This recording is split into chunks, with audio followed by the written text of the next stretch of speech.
Hello friends. दोस्तों, कल जहां मैंने अपना वीडियो अंत किया था, आज वहीं से मैं शुरू करूंगा। हालांकि बहुत कम लोगों ने उस वीडियो को देखा था, परंतु कल के वीडियो को यानी उस वीडियो में मैंने ये बताया था कि कैसे विश्व भर में हम देख रहे हैं कि डिफेंस का बजट जो है वो बढ़ रहा है। और मैंने समाप्ति में ये कहा था कि यदि डिफेंस का बजट बढ़ रहा है तो कहीं ना कहीं कटौती होगी। वो कौन सी जगह होगी जहां से कटौती होगी, तो इस विषय पे ही मैं आज बात करूंगा। एक प्रश्न जो मैं आपके दिमाग में डालना चाहता हूं वो ये है कि अगर सुरक्षा या डिफेंस के लिए सारे देश की सरकारें अपना बजट बढ़ा रही है, तो क्या इस विश्व भर में सारे राष्ट्र अपने आप को असुरक्षित महसूस कर रहे हैं? क्या मानव जाति अपने आप को असुरक्षित महसूस कर रही है? ये इस कदर से सडनली डिफेंस बजट बढ़ना आरंभ क्यों हुआ है? दोस्तों, आज इसी विषय पे प्रकाश डालूंगा और इसी विषय पे चर्चा करेंगे। चर्चा करने के पूर्व आपको मैं ये बता दूं कि मेरा अगला पेड वीडियो 11 मई को आने वाला है।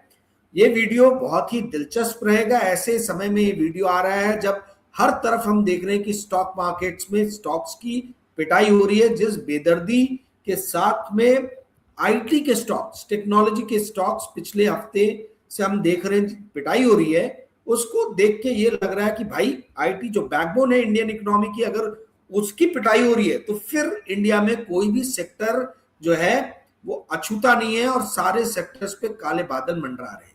परंतु कहीं कहीं कुछ आशा की, ऑप्टिमिज्म की छाया मुझे नजर आ रही है। और इंडियन मार्केट्स में ये कहां पे ऑप्टिमिज्म है, कहां छाया है, इसी पे मैं प्रकाश डालूंगा 11 मई के वीडियो में। दोस्तों, आप में से जो भी इस वीडियो को देखना चाहता है वो मुझे 9860317209 पे संपर्क कर सकता है। व्हाट्सएप मैसेज डाल के। वीडियो की फीस 1500 है। आप फी पे कर सकते हैं, तभी आप कृपया करके मैसेज डालिएगा। मैं एक और आप लोगों से गुजारिश करना चाहूंगा कि एनुअल मेंबरशिप में आप लोग कन्वर्ट हो जाइए, क्योंकि वो आप लोगों के लिए इकोनॉमिकली बहुत ज्यादा किफायती है, बहुत ज्यादा आपको सस्ता पड़ेगा। 15,000 रुपए की एनुअल मेंबरशिप है। 3,000 रुपए टोकन मनी यदि आप देते हैं, 18,000 रुपए यानी टोटल, तो पहले के भी 10 वीडियोस आपको देखने को मिल जाएंगे। यानी पुराने 10 वीडियोस 3,000 रुपए की टोकन मनी दे के आप देख सकते हो, यदि 15,000 की एनुअल मेंबरशिप आप ले रहे हो तो मतलब 23-24 वीडियो आपको 18,000 रुपए में पड़ेंगे, जो बहुत ही ज्यादा किफायती है बनिस्पत आप 1,500 रुपए देके एक एक वीडियो देखो। अब आरंभ करते हैं हम आज का वीडियो, आज का सब्जेक्ट आरंभ करने के पहले मैं आपको बताऊं दोस्तों, मैंने साधना नाइट्रो कैंप लिया था।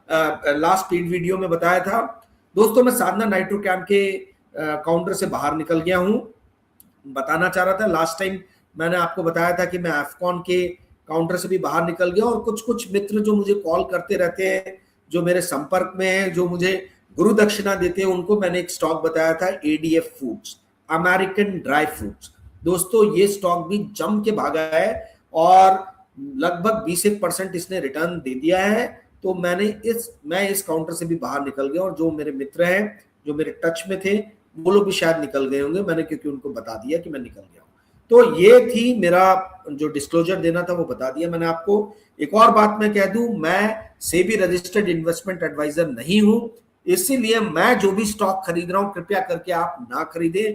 मेरे बताए हुए स्टॉक्स किसी भी तरीके से investment advice, selling, buying advice नहीं है। ये एडवाइस मैं नहीं दे रहा हूं। मैं नॉलेज पर्पस के लिए जो है वो आपके सामने अपने विचार रखता हूं और अपनी इन्वेस्टमेंट थीसिस जो है वो बताता हूं। अब आरंभ करते हैं आज का वीडियो। दोस्तों, ये जो असुरक्षा की भावना बढ़ रही है विश्व भर में, ठीक है, जिसका बहुत ही अच्छा रिफ्लेक्शन हमें नजर आ रहा है बजट, जिस कदर से डिफेंस बजट विश्व भर में बढ़ रहा है उसके ऊपर में, ठीक है। तो ये जो असुरक्षा की भावना आ रही है और डिफेंस बजट बढ़ रहा है, तो सरकारें कहीं ना कहीं से पैसे निकाल के ये डिफेंस में खर्च करेंगी। कल मैंने बात कही थी, फिर दोहरा रहा हूं। सवाल ये उठता है कि वो कौन सी जगह है, कौन से वर्टिकल्स है, कौन से मद है जिससे सरकार पैसा निकाल के डिफेंस पे एक्सपेंडिचर करेगी। कल कई लोगों के आपके मैसेजेस आए कि सरकार सरकार नया पैसा छाप के क्यों नहीं डिफेंस पे खर्चा करेगी, उसको कहीं और से एक्सपेंडिचर कर्टेल करने की जरूरत क्यों है। दोस्तों, सरकार पैसे छापती नहीं है, पहली चीज। रिजर्व बैंक या सेंट्रल बैंक किसी भी देश का छापता है नोट, और वो नोट छापे तभी जाते हैं जब इकोनॉमी में उसकी डिमांड होती है। अगर बिना डिमांड के आप सिर्फ डिफेंस बजट या कोई इस तरीके की चीजों के लिए नोट छापोगे तो वो सिस्टम में आएगा पैसा, और सिस्टम में कैसे आएगा? सैलरी द्वारा, किसी कॉन्ट्रैक्टर, डिफेंस कॉन्ट्रैक्टर ने कुछ बना के दिया उसको पेमेंट द्वारा, कहीं ना कहीं किसी ना किसी तरीके से इस सिस्टम में पैसा आएगा। और सिस्टम में जब ये एक्स्ट्रा छपा हुआ पैसा आएगा तो महंगाई बढ़ेगी। तो कोई भी सरकार नहीं चाहती है कि इन्फ्लेशन बहुत तेजी से बढ़े, इसीलिए जितना आपका जीडीपी ग्रोथ होता है उसके हिसाब से ही कुछ M2 या M3 का परसेंट जो है रिजर्व बैंक नियोजित करता है। M2 M3 मतलब जो नोट्स छापे जा रहे हैं, आप साधारण शब्दों में समझ लीजिए, टेक्निकल नहीं समझाऊंगा क्योंकि बाद में फिर आप में से बहुत लोग मैसेजेस डालते कि ये हमें समझ में नहीं आया। तो M2 और M3 जो है मनी सप्लाई, ये डिपेंड करता है कि आपके देश में क्रेडिट डिमांड कितनी है, ग्रोथ कितना हो रहा है। तो वो उसी अनुपात में, उसी अनुसार कोई भी देश का सेंट्रल बैंक नोट छापता है। तो आप नोट छाप के डिफेंस पे खर्चा नहीं कर सकते। और दूसरी बात, विश्व भर के जितनी भी सरकारें हैं, ये सरकारें बहुत ज्यादा डेट में हैं, कर्जे में हैं। आज की डेट में विश्व के ऊपर में कुल मिला के कुछ 315 लाख करोड़ का डेट है। हमारी जीडीपी जो है वो 106 लाख करोड़ है, ठीक है, $106 ट्रिलियन आप ये पकड़ लीजिए, उसका 3 गुना जो है वो डेट है। तो सरकारें अब इस पोजीशन में भी नहीं है कि भाई 315-320 ट्रिलियन डॉलर का डेट हो तो और डेट लेके डिफेंस पे खर्चा करें। सबसे ज्यादा डेट दो राष्ट्रों के ऊपर में है, एक है अमेरिका, दूसरा है चाइना। अमेरिका की सरकार पे पब्लिक डेट जो है 120% के ऊपर जा चुका है। वहीं चाइना का डेट स्ट्रक्चर अलग है। चाइना में सरकार के ऊपर में डेट नहीं है। ध्यान से सुनिए, लिख लीजिए मेरे तो। अमेरिका और चाइना ये दो राष्ट्र हैं जिनके ऊपर में सबसे ज्यादा आज की डेट में डेट है, कर्जा है। परंतु जब हम डेट स्टडी करते हैं तो उसके 3 पार्ट्स रहते हैं। इसको लिखिए, कोई नहीं बताएगा। कौन से 3 पार्ट रहते हैं? एक रहता है पब्लिक डेट, दूसरा रहता है हाउस होल्ड डेट, यानी घर, हम लोग जो परिवार जो डेट लेता है, इंडिविजुअल जो डेट लेते हैं, that is household debt. और तीसरा डेट रहता है नॉन फाइनेंशियल कॉर्पोरेट डेट, ठीक है। तो अमेरिका के स्ट्रक्चर में ऐसा है कि पब्लिक डेट बहुत ज्यादा है, 120% है। वहीं यदि हम चाइना देखें तो चाइना में सरकार के ऊपर में डेट नहीं है, परंतु ये जो नॉन फाइनेंशियल कॉर्पोरेट डेट जो है, यानी वहां की जो कंपनीज है, उन कंपनीज के ऊपर में जो डेट है दैट इज ह्यूज, मैसिव, ठीक है। इसके कारण से पूरा का पूरा चाइना जो है वो भी कर्जे के दुष्चक्र में फंस गया। और जब भी हम चाइना पे बात करते हैं, लोगों को पता नहीं है, बार बार मैंने अच्छे अच्छे लोगों को देखा है कि वो वहां के पब्लिक डेट को कोट करते हैं कि भाई चाइना में कोई प्रॉब्लम ही नहीं है क्योंकि वहां तो डेट बहुत कम है। अरे गवर्नमेंट डेट, पब्लिक डेट कम है, जो कॉर्पोरेट डेट है वो बहुत हाई है। एवरग्रांड जैसी रियल स्टेट कंपनी के ऊपर में $300 बिलियन से ज्यादा का डेट था। वर्ल्ड की सबसे बड़ी इंडेटेड जो है वो रियल स्टेट कंपनी थी, बैंकरप्ट हो गई है, ठीक है। तो कहने का अर्थ यह है कि दोनों जो विश्व की महाशक्तियां हैं, आर्थिक भी और सामरिक भी, ये दोनों की दोनों कर्जों के दुष्चक्र में फंसी है। एक जगह पे सरकार भारी डेट में है, दूसरी जगह पे दूसरी जगह पे जो वहां की कंपनीज हैं वो भारी कर्जे के दुष्चक्र में। तो इसीलिए जो है और डेट उठा के डिफेंस पे तो खर्चा करेंगे नहीं ये कंट्रीज, तो खर्चा करेंगे कहां से? तो खर्चा करेंगे आपकी जो बेसिक बुनियादें, जो आपकी आवश्यकताएं हैं, जो बेसिक नीड्स हैं, जैसे कि education, health, infrastructure, road, climate change, green energy transition, ये सारी चीजों में जो बजट एलोकेशन होता है, अब आप देखिएगा आगे आने वाले सालों में इन सभी पे बजट एलोकेशन धीरे धीरे कम होता जाएगा। मैं आज ये भविष्यवाणी कर रहा हूं, 2 साल बाद, 3 साल बाद आप खुद नोटिस कीजिएगा, देखिएगा। तो दोस्तों ये चीजें जो है, एजुकेशन हो गया, हेल्थ हो गया, ये तो किसी भी इंसान के जीवन की गुणवत्ता को बढ़ाने में बहुत बड़ा सहायक होता है। जो लिविंग स्टैंडर्ड है, उस लिविंग स्टैंडर्ड को बढ़ाने में हेल्थ, एजुकेशन, इंफ्रास्ट्रक्चर, इसका बहुत बड़ा रोल कॉल है, बहुत बड़ा महत्व है। तो क्या हम ये जो असुरक्षा की भावना बढ़ रही है विश्व भर में, और जो विश्व भर के राष्ट्र जो है हथियारों की होड़ में लग रहे हैं, क्या कहीं हम इस असुरक्षा की भावना से धीरे धीरे अपने जीवन की गुणवत्ता को समाप्त करने में तो नहीं लग गए? यदि हमारे बच्चों को अच्छा एजुकेशन नहीं मिलेगा, यदि हमें अच्छी हेल्थ केयर फैसिलिटी नहीं मिलेगी, यदि हमें अच्छा इंफ्रास्ट्रक्चर यानी कि रोड हो गया, या फिर ट्रेन हो गया, या हवाई जहाज हो गया, एयरपोर्ट हो गया, सी पोर्ट हो गया, यदि ये इंफ्रास्ट्रक्चर अच्छे नहीं मिलेंगे, तो दोस्तों हमारी लाइफ पे उसका इम्पैक्ट पड़ेगा।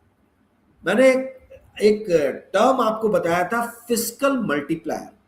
फिस्कल मल्टीप्लायर जो है वो ये बताता है कि यदि आप 1 रुपया किसी चीज में निवेश करते हैं, लगाते हैं, खर्च करते हैं, तो उससे इकोनॉमी में कितने रुपए का ग्रोथ होता है। तो मान लीजिए यदि आपने 1 रुपया लगाया और जीडीपी या इकोनॉमी 2 रुपए से ग्रो की, तो फिस्कल मल्टीप्लायर 2 माना जाएगा। यदि यही 1 रुपया लगा के 3 रुपए आप अर्जित करते हो, ग्रोथ होता है, तो फिस्कल मल्टीप्लायर 3 माना जाएगा। तो दोस्तों डिफेंस में जो एक्सपेंडिचर है उसका फिस्कल मल्टीप्लायर नेगेटिव में है, यानी 1 से नीचे, नॉट नेगेटिव बट 1 से नीचे। मतलब 1 रुपए यदि आप हथियार खरीदने में लगाते हो तो आपकी इकोनॉमी में 0.5, 0.7, 0.8 इस टाइप का जो है ग्रोथ नजर आएगा। तो ये तो नुकसान है भाई, पैसा आप 1 रुपया लगा रहे हो और ग्रोथ आपको 0.5 मिल रहा है। That doesn't make any sense, ठीक है। तो इसीलिए डिफेंस में खर्चा करने के लिए बहुत सारे इकोनॉमिस्ट बोलते हैं कि आप सोच समझ के खर्चा कीजिए।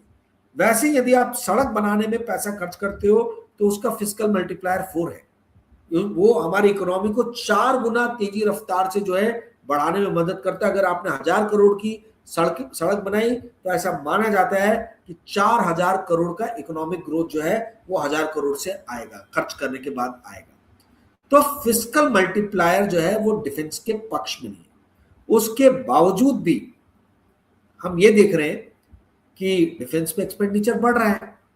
तो दोस्तों यदि डिफेंस पे एक्सपेंडिचर बढ़ रहा है तो ये पैसे जा कहां रहे? कहीं ना कहीं तो जाएंगे। और चूंकि हम लोग स्टॉक मार्केट में हैं, ठीक है, निवेश करते हैं, तो हमको ये जानना समझना होगा कि भाई यदि डिफेंस में पैसा लग रहा है तो कौन सी कंपनीज को और कहां किसको फायदा होने वाला है, ठीक है। तो ये चीज एक छोटा सा आपको जैसे एग्जांपल दे देता हूं। दोस्तों हर साल जो है विश्व में लगभग 100 मिलियन टन, 90 से 100 मिलियन टन के बीच में अल्मुनियम का यूसेज है, ठीक है। और विश्व का 2% अल्मुनियम आज की डेट में, पूरे वर्ल्ड का 2% अल्मुनियम प्रोडक्शन जो है वो डिफेंस में खर्चा हो रहा है। और ऐसा माना जा रहा है कि ये चीज आगे आने वाले 5 साल में बढ़ के 4 से 4.5% हो सकती है। तो आप ये सोचिए कि अगर 4 साल के अंदर में डबल होने की संभावना जाहिर की जा रही है या उससे भी ज्यादा, तो अल्मुनियम कंपनीज की तो बल्ले बल्ले होने वाली है। और वो भी तब जब वर्ल्ड का 10% अल्मुनियम गल्फ राष्ट्र, खाड़ी राष्ट्र प्रोड्यूस करते हैं, जो आज की डेट में स्मेल्टर्स बंद करके बैठे हुए ईरान युद्ध के कारण। और यही कारण है कि आप कंटिन्यूसली देखिए कि जब पूरा मार्केट नीचे जा रहा है, ऐसी स्थिति में नेशनल अल्मुनियम यानी नाल्को 52 वीक हाई बना रहा है, हिंडाल्को 1000 रुपए क्रॉस कर गया है, मनक्सिया अल्मुनियम 23 रुपए से एकदम 32-33 रुपए पे नजर आ रहा है। तो हम देख रहे हैं कि अल्मुनियम कंपनीज में आग लग गई है, ठीक है। हिंद अल्मुनियम भी ऊपर है। तो मतलब वेदांता थोड़ा अपवाद है, नीचे जा रहा है, क्योंकि वेदांता की अलग कहानी है। वेदांता एक कंपनी 5 कंपनी में टूट रही है, जो शायद इन्वेस्टर्स कम्युनिटी को पसंद नहीं आ रहा है और वो शेयर बेच रहे, इसलिए वेदांता के शेयर पे काफी प्रेशर हमको नजर आ रहा है। परंतु दूसरे जो प्योर अल्मुनियम प्लेयर्स है इंडिया के अंदर में, जैसे नाल्को हो गया या हिंडाल्को हो गया, हम ये देख रहे हैं कि ये इस गिरते हुए मार्केट में भी अच्छा परफॉर्म कर रहे हैं। और ना केवल ये इंडिया की अल्मुनियम कंपनीज की बात है, बल्कि वर्ल्ड ओवर आप देखिए अल्मुनियम कंपनीज बहुत ही अच्छा परफॉर्म कर रही है। मैं पिछले साल के दिसंबर से कंटिन्यूसली बोल रहा हूं, यदि आपने मेरे वीडियोस देखे होंगे, कंटिन्यूसली एक ही, दिसंबर में नहीं, अक्टूबर सितंबर से मैं कंटिन्यूसली एक ही बात कर रहा हूं कि मैं अल्मुनियम पे बहुत ज्यादा बुलिश हूं, अल्मुनियम पे बहुत ज्यादा बुलिश हूं। तो अल्मुनियम पे बुलिश हूं, उसका रिजल्ट अभी नजर आ रहा है। दोस्तों छोटी सी बात आपको बताता हूं, मैं अपने आप को बहुत ज्यादा बूस्ट नहीं कर रहा, बट आप देखिए दिसंबर के पेड वीडियो में हिंद अल्मुनियम करके मैंने स्टॉक बोला था, 65 रुपए से वो स्टॉक आज की डेट में 105 110 के आसपास में 165 तक गया था। बनक से अल्मुनियम 25-26 रुपए का स्टॉक था, 65 रुपए तक गया, जनवरी 5 के पेड वीडियो में मैंने कहा था। ठीक है, अभी वापस 32-33 रुपए पे। हिंडाल्को और नाल्को की बात मैंने दिसंबर के वीडियो में मैंने कही थी, 28 दिसंबर के वीडियो में, उस टाइम में कुछ 325 रुपए के आसपास में नाल्को था, जहां तक मुझे याद आ रहा है आज 425 के ऊपर है नाल्को। इसी तरीके से हिंडाल्को 900 रुपए के आसपास में था, 850 900, आज वो 1040 रुपए के आसपास में। तो दोस्तों जब जब ये पूरा मार्केट गिर रहा है, उस टाइम में जो स्टॉक्स बताए मैंने 2-3-4 महीने पहले, हम देख रहे हैं कि अभूतपूर्व रिटर्न दे रहे हैं। मैं एक वीडियो ही बनाऊंगा अक्टूबर से, जो पेड वीडियो बना रहा हूं कि भाई मैंने कौन से स्टॉक्स बताए, उसने कितना रिटर्न दिया और मार्केट ने उसी टाइम में कितना रिटर्न दिया, म्यूचुअल फंड्स ने उसी टाइम में कितना रिटर्न दिया।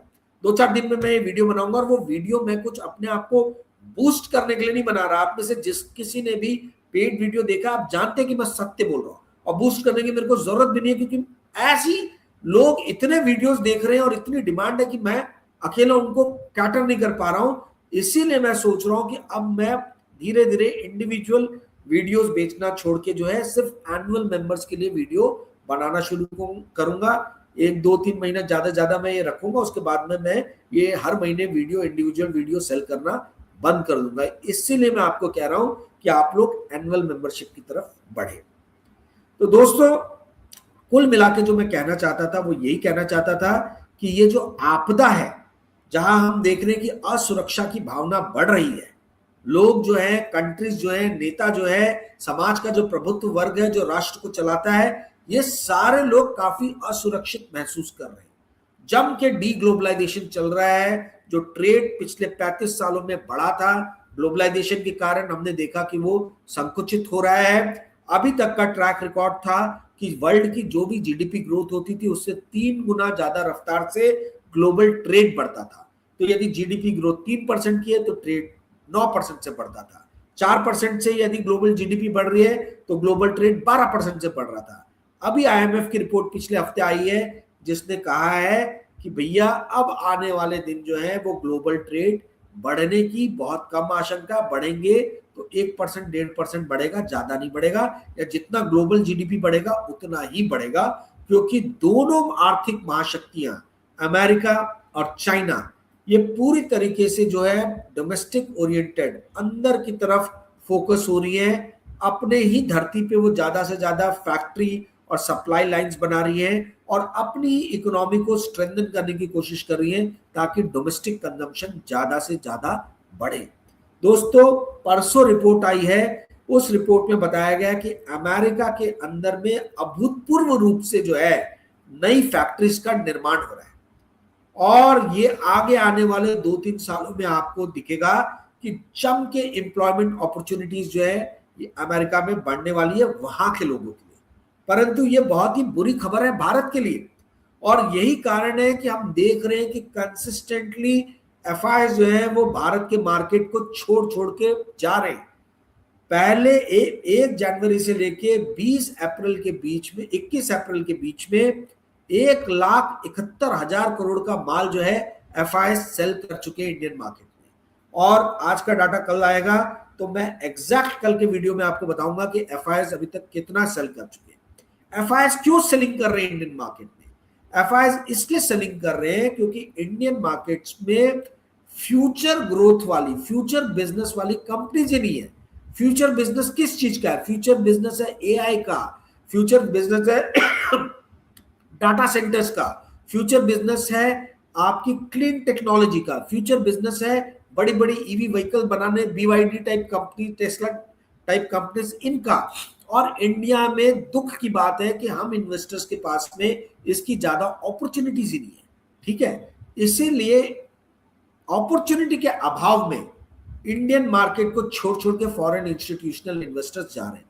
इसी दौरान साउथ कोरिया जैसा छोटा राष्ट्र, वहां पे जम के एफआईआईज ने पिछले 1 साल के अंदर में इन्वेस्टमेंट किया है दोस्तों। कोरियन मार्केट लास्ट ईयर कुछ 70-80% के बीच में ऊपर गया था, ठीक है। जब हमारे मार्केट की बैंड बजी थी 2025 में, तब कोरियन मार्केट 70-80% जो है ऊपर था। यहां तक कि S&P 500 ने भी जो है 17 से 18% का रिटर्न दिया था। तो कोरियन मार्केट क्यों ऊपर था? क्योंकि कोरियन मार्केट के पास में SK हाइंस जैसी कंपनी है, सैमसंग जैसी कंपनी है, जो सेमीकंडक्टर में बहुत अच्छा काम कर रही है, चिप मैन्युफैक्चरिंग में बहुत अच्छा काम कर रही है। हैंडवाई एरोस्पेस जैसी कंपनी है जो डिफेंस टेक्नोलॉजी में अभूतपूर्व काम कर रही है। हमारे इंडिया के पास में उस टाइप की कंपनी नहीं है, हमारे पास में टेक्नोलॉजीज भी अच्छी नहीं है, ठीक है, जो वर्ल्ड लेवल पे compete कर पाए। इसीलिए फॉरेन का इन्वेस्टमेंट इंडिया में नहीं आ रहा। फॉरेन का इन्वेस्टमेंट जो एफआईआईज है, सबसे ज्यादा एफआईआईज जिन्होंने इंडिया में इन्वेस्ट किया है वो यूएसए बेस्ड एफआईआईज है, और ये सब इंडिया से पैसा निकाल के या तो साउथ कोरिया में इन्वेस्ट कर रहे हैं, या ताइवान में कर रहे हैं, या जापान में कर रहे हैं, या अमेरिका में कर रहे हैं। अमेरिका में इसी साल जो है दोस्तों 3 बड़े आईपीओ आने वाले हैं। एक पहला आईपीओ जो है वो चैट जीपीटी की जो ओनर कंपनी है उनका आने वाला है। सेकंड जो है एंथ्रोपिक, आपको मालूम है एंथ्रोपिक का मॉडल बहुत जबरदस्त रूप से फेमस हो रहा है, क्लाउडी, उसका आने वाला है। और तीसरा स्पेसएक्स की जो पेरेंट कंपनी है उसका आने, XAI और स्पेसएक्स का बेसिकली मर्ज हुआ है। पेरेंट कंपनी का नाम ध्यान नहीं, शायद स्पेसएक्स ही उन्होंने रखा है, एलॉन मस्क की कंपनी है, उसका आने वाला है। तो आप देखिए, और इन्वेस्टर मरे जा रहे हैं उसके अंदर में प्री आईपीओ शेयर्स लेने के लिए, ठीक है। तो आप समझिए कि इन्वेस्टर किस तरफ ट्रांजिशन कर रहे हैं, पैसा किस तरफ जा रहा है। जिस तरफ वर्ल्ड के बड़े बड़े इन्वेस्टर जो है पैसा अपना ट्रांजिशन कर रहे हैं, लेके जा रहे हैं, हमको भी वैसे ही सोचना और उसी तरीके के ट्रेड्स जो है, इन्वेस्टमेंट जो है, हमें सोच के इन्वेस्ट करना है यदि अपने पैसे को सुरक्षित रखना है और उसको यदि हमें ग्रो करना है। जब पूरा मार्केट नीचे गिर रहा है उस टाइम में मेरे बताए हुए स्टॉक्स ऊपर जा रहे हैं। क्यों जा रहे हैं? क्योंकि आज से 8 महीने पहले, 7 महीने पहले मैंने आइडेंटिफाई कर लिया था कि वर्ल्ड ओवर असुरक्षा की भावना बढ़ने वाली है, वर्ल्ड ओवर कॉपर और एल्युमिनियम की डिमांड बढ़ने वाली है, तो इससे रिलेटेड शेयर्स ऊपर जाएंगे। आप याद कीजिए मई में मैंने कहा था सिल्वर बाय करो, जब कोई नहीं बाय कर रहा था, जब 100 रुपए पे सिल्वर का ETF था।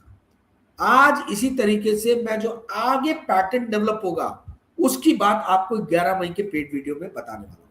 तो यदि आप लोग देखने के लिए इच्छुक हैं दोस्तों, तो आप मुझे व्हाट्सएप डाल सकते हैं, और मैं आपसे फिर वही गुजारिश करूंगा कि एनुअल मेंबरशिप में कन्वर्ट होइए, क्योंकि वो आपके लिए ज्यादा फेवरेबल है और मेरा भी हेडेक बहुत कम कर देगा। एक एक आदमी को मेल भेजने से अच्छा है वो एनुअल मेंबर्स के एक मेलर लिस्ट में उसमें उठा के डाल दिया उसके ईमेल आईडी, तो अपने आप ही उसको मेल जाके चले रहेंगे पेड वीडियो के, मुझे करने की कुछ जरूरत नहीं है। दोस्तों उम्मीद है कि आज का पेड वीडियो आपको पसंद आया होगा। पसंद आया होगा तो कृपया करके इस चैनल को लाइक और शेयर कीजिएगा और अपने मित्रों को इस चैनल को सब्सक्राइब करने के लिए कहिएगा।